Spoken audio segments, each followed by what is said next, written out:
The great Scottish-American mountain man and philosopher John Muir once mused, or actually quite often mused, that most of the ills and travails that beset modern humanity can be addressed by an occasional simple walk in the woods.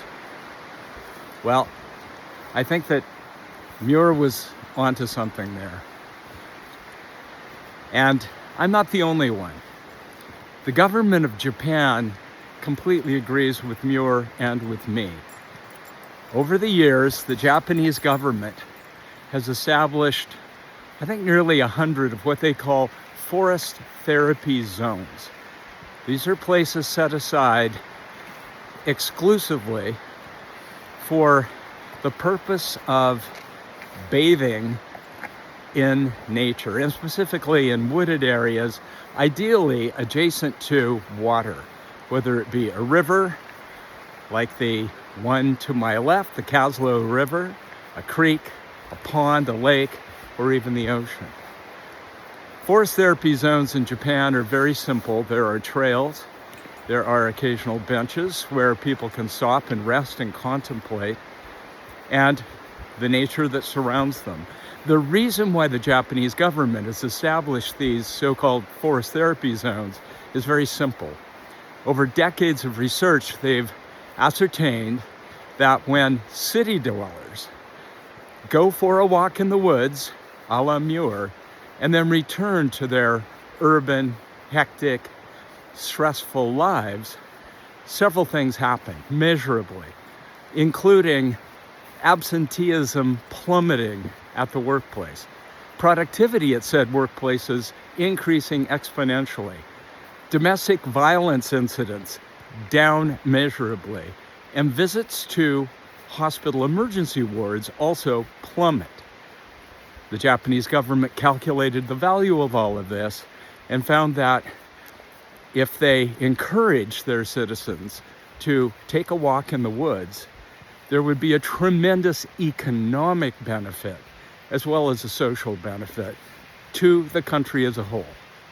Well, I am now walking along something called the Kaslo River Trail System in the village of Kaslo, British Columbia. This system is remarkable, and it's being completely developed and is maintained by local volunteers. It is, without being consciously planned, as it were, in effect, a Canadian forest therapy zone. We live adjacent to this trail system. It takes me less than 2 minutes from my door to find myself on the trail system. And so as a result, I'm constantly in contact with visitors who are increasingly flocking to Kaslo, specifically to do what the dogs and I are doing right now, and that is bathing in nature while walking along the Kaslo River Trail. The interesting thing, I'm going to stay positive here, is that our local government hasn't clued into the fact that the Kaslo River Trail System is a potentially enormous building block when it comes to the economic future of this place. What do I mean by that?